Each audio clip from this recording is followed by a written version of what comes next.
गड्डी से होती तो चीज जोड़े हुए दिक्कत आती है।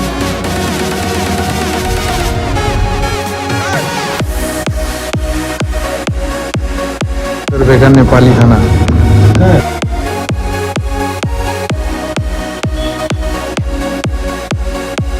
यह है डे 5 इंडिया नेपाल बॉर्डर पे, जो लास्ट सिटी पड़ती है रक्सौल, जो कि बिहार स्टेट में आता है। 5 इंडिया स्टेट से जो नेपाल बॉर्डर शेयर करते हैं, यूपी, उत्तराखंड, सिक्किम, वेस्ट बंगाल और बिहार। रक्सौल में ही हमने अपनी करेंसी चेंज कराई। Indian 1 rupees equals to 1.60 Nepali rupees. हमने 25,000 रुपए चेंज कराए थे, तो नेपाली में हो गए 40,000। यह है इंडिया नेपाल बॉर्डर। यहाँ पे थोड़ी सी फॉर्मेलिटी होती है, आपका सिर्फ मेडिकल टेस्ट होता है, फिर मेन काम शुरू होता है हमारा। नेपाल में एंटर करने के लिए आपको पंसार बनाना पड़ेगा। कितने दिन आपने पंसार बनाने के लिए आप खुद लाइन में खड़े हो गए। गले के गेड़े में ना आए, नहीं तो आपको लूट लेंगे। हमने 4 दिन का पंसार बनाया था, 1 दिन हम एक्स्ट्रा लेके चले थे। जब भी आप कभी नेपाल की तरफ आओ, ये है सुरेश जी का ढाबा। जो खाना है यहाँ का सारा घर की याद दिला देगा आपको। हरी सब्जी, आलू की सब्जी, सारी सब्जी मिलेगी ताजा ताजा गरम गरम। अंकल दिखाना जरा। ये सब मिला करके 200 रुपया नेपाली का है। नेपाली 200 और इंडियन 120। 120 एक प्लेट। एक प्लेट में क्या क्या है? दाल चावल सब्जी सब आ गया, पूरा खाना फुल खाना हो गया। वाह जी वाह, हो गया, बहुत बढ़िया। हम आप लोग 2 रोटी खाए। नेपाल एंटर करते ही आपने सबसे पहले सिम लेनी है। 100 रुपए की सिम मिलेगी और आधार कार्ड पे आपको मिल जाएगी। हमने 550 की सिम ली और 25 GB डाटा मिला था। सिम लेते समय आपने ध्यान देना है कि आपको पूरा डाटा मिल रहा है या नहीं मिल रहा है, नहीं तो ये आपके साथ बड़ा ही स्कैम कर लेंगे। जैसे ही आप नेपाल एंटर करते हैं, पहला स्टेशन आता है बीरगंज। ये मेरा पहला आउट ऑफ कंट्री टूर था, जहाँ हम बिना वीजे के जा सकते हैं। नेपाल बहुत ही खूबसूरत कंट्री है। यहाँ की जो साफ सफाई है बहुत ही अच्छी। हम खुद पहाड़ से, तो हमारे ज्यादा फर्क नजर नहीं आया, क्योंकि सेम पहाड़ी इलाका। बीरगंज से काठमांडू 140 किलोमीटर है, मगर भाई साहब यहाँ से काठमांडू पहुंचने में कम से कम 9 घंटे लग गए।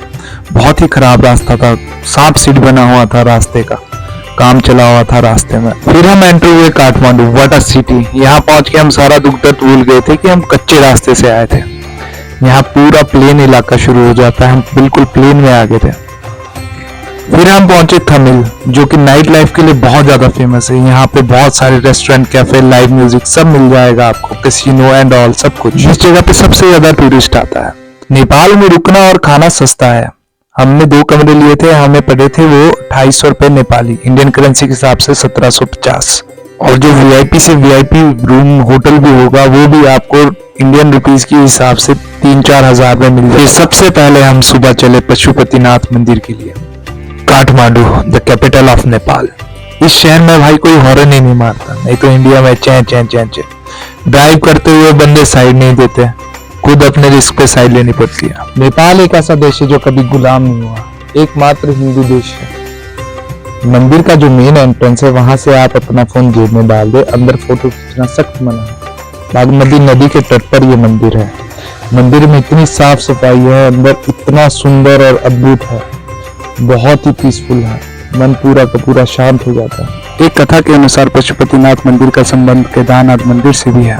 भगवान शिव ने पांडवों को भैंसों के रूप में यहाँ दर्शन दिए थे और फिर धरती में समा गए थे। धरती में समाने से पहले भीम ने पूंछ पकड़ ली और जिस स्थान पर भीम ने काम किया, वही भगवान शिव का स्वरूप स्थापित किया गया। मंदिर 12 बजे बंद हो जाता है और शाम को 5 बजे खुलता है। हमें बताया गया था कि शाम की आरती आपने यहाँ की जरूर देखना, आपके रोंगटे खड़े कर देगी। चाय पे चर्चा, और अगर आपने घर के लिए सामान ले जाना है यहाँ से, आपको मिलेगा कम दाम में सबसे अच्छा प्राइस। और ये है हमारे ओनर, जिनकी स्माइल और नाम दोनों प्रीति है। जब आप पशुपतिनाथ आए तो आप यहाँ पे जरूर आए, इस दुकान पे सबसे सस्ता, सबसे बढ़िया, अच्छी क्वालिटी के भी। 2 शब्द कुछ बोलेंगे? नहीं सो गया। आरती के लिए भी टाइम था, तो हमने सोचा कि नेपाल काठमांडू की मार्केट घूमते हैं। हम पहुंचे न्यू मार्केट। यहाँ पे आपको सब कुछ मिल जाएगा। कई चीजें यहाँ पे हमें सस्ती भी लगी, तो कई जगह बहुत महंगी भी। कपड़े यहाँ पे मुझे थोड़े सस्ते लगे। इंडिया में संडे ऑफ होता है और यहाँ पे सैटरडे ऑफ होता है। आप नेपाल आए और नेपाल के मोमोज नहीं खाए। आप जब भी नेपाल आए तो यहाँ के मोमोज जरूर चखे, जो मोमोज के शौकीन हैं। फिर ठीक 6 बजे हम पहुंचे मंदिर। पहले तो हमें समझ नहीं आया कि आरती हो कहाँ रही है। हमने दूसरी साइड से एंटर किया था। जैसे ही हमने एंटर किया, डेड बॉडीज ही डेड बॉडीज। हमने पूछा कि आरती कहाँ हो रही है। किसी ने हमें बताया कि ऊपर हो रही है, किसी ने हमें बताया कि आरती नीचे होती है। फिर एग्जैक्ट बाद में पता चला कि आरती होती है बागमती नदी के तट पर। जिंदगी में पहली बार ऐसा कुछ देखने को हमें मिला था। मुर्दे जल रहे हैं बैक टू बैक, कम से कम 30-40 कंटिन्यू लाइन लगी है और आरती हो रही है। आरती में मजा आ गया, मन शांत हो गया पूरा। आप कभी भी आए, आरती हमेशा देख के जाएं, इसको मिस मत करना। जिंदगी की सच्चाई है।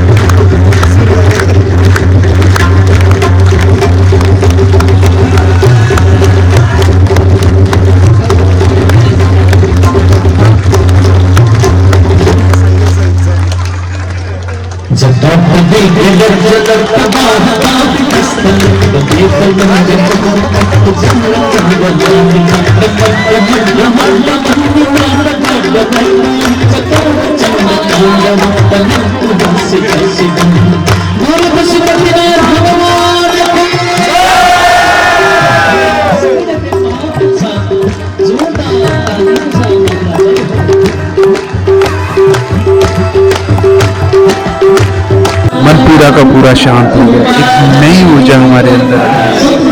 फिर हम पहुंचे अपने होटल रूम। हमें लगा बेस्ट ऑप्शन, क्योंकि ये मिड है काठमांडू का और सारे एरिया यहाँ से। हम चल पड़े वहाँ से पोखरा की ओर, वहाँ की लोकल मार्केट से होते हुए। नेपाल में जैसे ही आप एंटर करते हो, आपको हर दुकान में विस्की बियर मिल जाएगी। जैसे इंडिया में करियाने की दुकान होती है, यहाँ पे आपको हर शॉप पे विस्की बियर मिल जाएगी।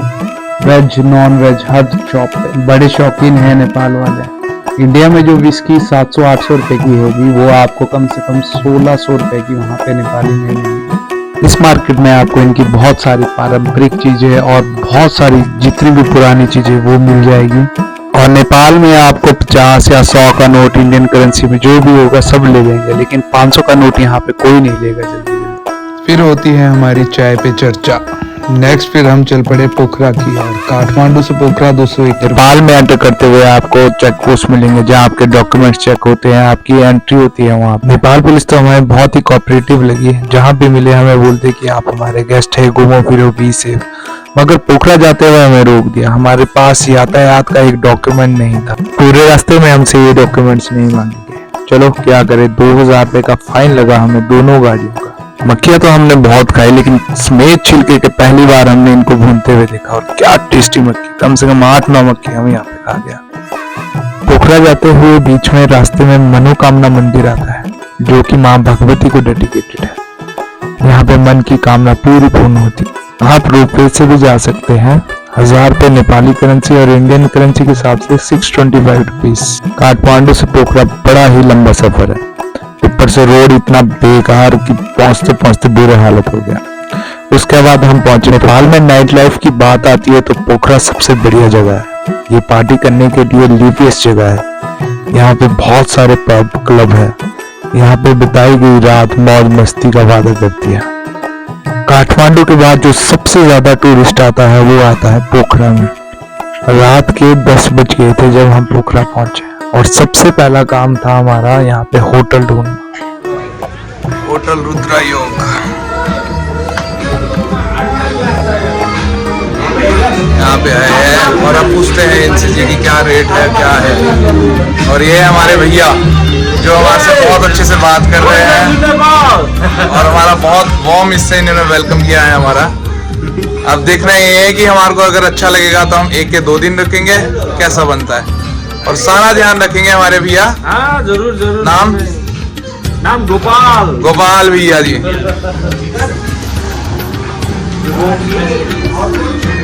यहाँ पे जो हमें रूम मिला था 1000 रुपए पर कमरा नेपाली करेंसी में। होटल में बाहर का खाना अलाउ नहीं था और होटल में खाना महंगा था, लेकिन सिरमौरिया कहाँ मानते हैं। बाहर से ही खाना पैक करा के ले आया और बढ़िया शानदार। पोखरा, ठंडी हवा, बर्फीली चोटियां, माउंटेन्स, हिल्स, वाटरफॉल, नीली झीलें, तो ज्वेल ऑफ द हिमालय से कहा जाता है। हमारे होटल से बहुत ही अच्छा नज़ारा सुबह सुबह यहाँ से देखने को मिल गया। क्लाइमेट की बात करें तो ज्यादा वार्मर है काठमांडू से। The Pokhara is the best known for the stunning view of the Annapurna झील नेपाल की दूसरी सबसे बड़ी झील है जहां पे आप बोटिंग भी कर सकते हैं। अगर आपने यहाँ बोटिंग करनी है तो per hour with driver 900 rupees Nepali और फुल डे 250 नेपाली। काफी सारा एरिया है जहाँ आप इसमें लेक में घूम सकते हैं। पोखरा में आप Annapurna range, peace temple, Gupteshwar Gupta, Sita river, बहुत सारी चीजें जहाँ पे आप एक्सप्लोर कर सकते हैं।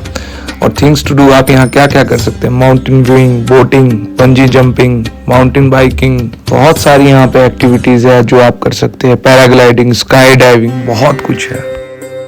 बहुत ही सुंदर गांव आपको यहाँ के दिखेंगे नेपाल के। पूरा पहाड़ी एरिया, जो यहाँ के जंगल इतने घने हैं अभी भी। लास्ट दिन का लास्ट खाना नेपाल में है, जो नेपाल की फेमस लोकल डिश है, दाल भात रोटी। इसमें 12 डिशेज होती हैं और ये नेपाली थाली 150 रुपये पर प्लेट नेपाली करेंसी में कॉस्ट करती है। गजब की क्रिएटिविटी की है नेपाल वालों ने, पैर काट के बढ़िया सी कुर्सी बनाई है। फिर हम बने खतरों के खिलाड़ी। नेपाल में बहुत सारे ऐसे सस्पेंशन ब्रिजेस आपको मिल जाएंगे। बहुत ज्यादा हाइट पे है ये ब्रिजेस। जिनको हाइट से डर लगता है वो तो इस ब्रिज पे ना ही जाए तो बढ़िया है। नेपाल के लोग बहुत ही अच्छे हैं, धैर्य और शांति वाले हैं। जहां तक मुझे लगा नेपाल के लोग संस्कृति, परंपरा और धर्म से गहराई से डूबे हुए हैं।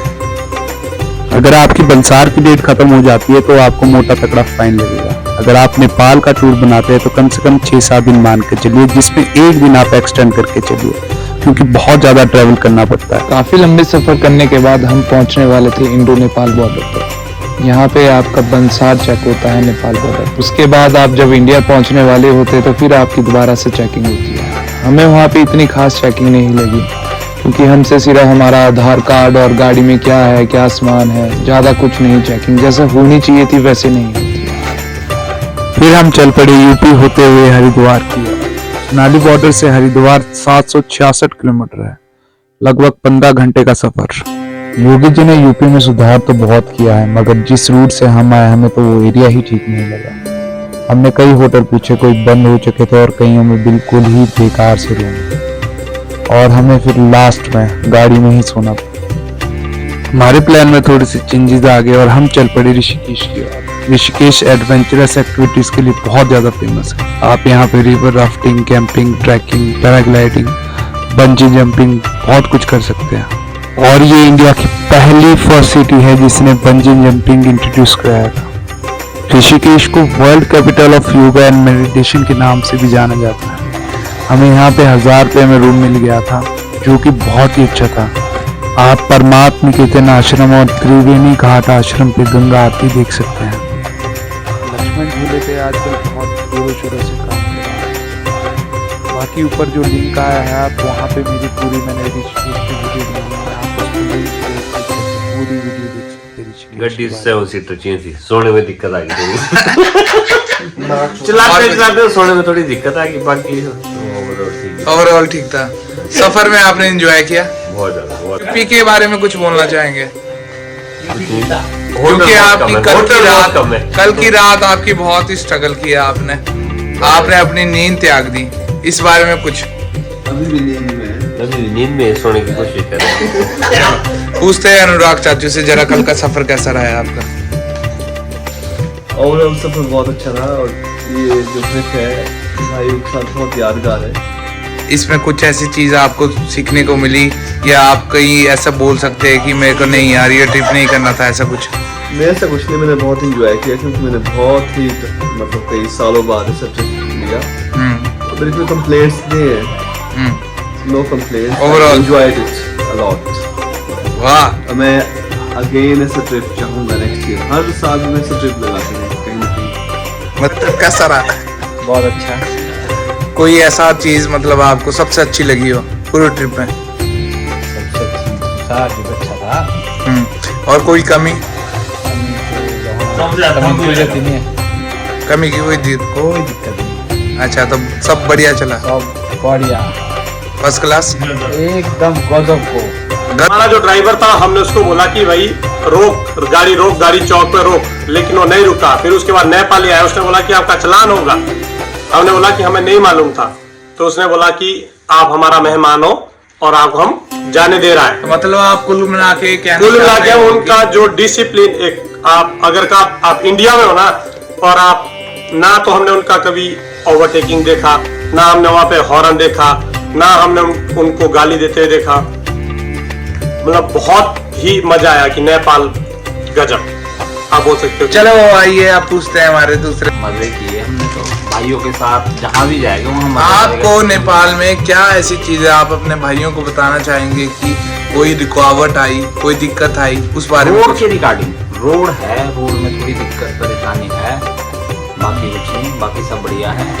खाने को लेके भी है, थोड़ा नमक ज्यादा डालते हैं नेपाली लोग। फिर हम चल पड़े ऋषिकेश से हरिद्वार की ओर। यहाँ से ऋषिकेश से हरिद्वार 19 किलोमीटर का रास्ता है। हरिद्वार टूरिस्ट के लिए सबसे पॉपुलर अट्रैक्शन पॉइंट में से एक है। हरिद्वार में हर की पौड़ी, जहाँ गंगा माता का मंदिर भी है, यहाँ पे लाखों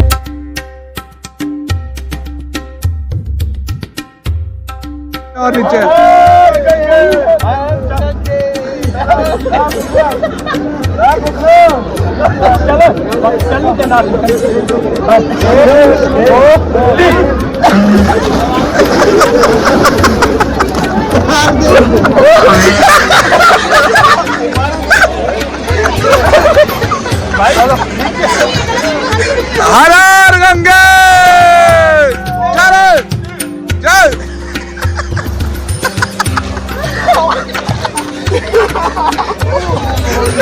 आप हर की पौड़ी घाट पर शाम की आरती देख सकते हैं, जिसका समय 5:30 बजे से 7 बजे तक का। चना मसाला नाम है सबके। आपका नाम है वेज बिरयानी भाई। चना मसाला, ये है कढ़ाई पनीर, ये है पनीर दो प्याज। अमित का नाम है पालक पनीर। यह है जी सरदार जी की दुकान, जहाँ दुनिया भर की गन्ने मिलेगी आपको, एक से बढ़कर एक गन। और यहाँ का स्टाफ कोऑपरेटिव। ये है अपना हरिद्वार की लोकेशन। बहुत लीक सर 1.177 का छड़ा डलता है इसमें। ये आरमा की गन है, इसको आप बड़ी भी कर सकते हो ऐसे। ये देखो, ये होल्ड के लिए इसे आप उसमें जब चलाओ इसे तो फर्क ना पड़े, बिल्कुल स्टेबल रहे इसका निशाना ऐसे चलती है। यूनिक पीस है, बहुत प्यारा पीस है।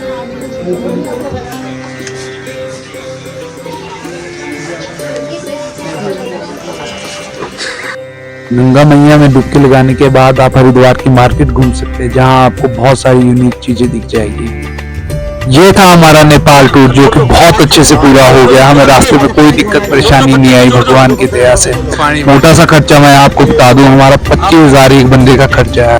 बहुत बहुत धन्यवाद आप सभी का मुझे सहने के लिए, जिन्होंने ये वीडियो देखी। धन्यवाद सभी का। Like, subscribe, comment. Thank you so much. Bye guys.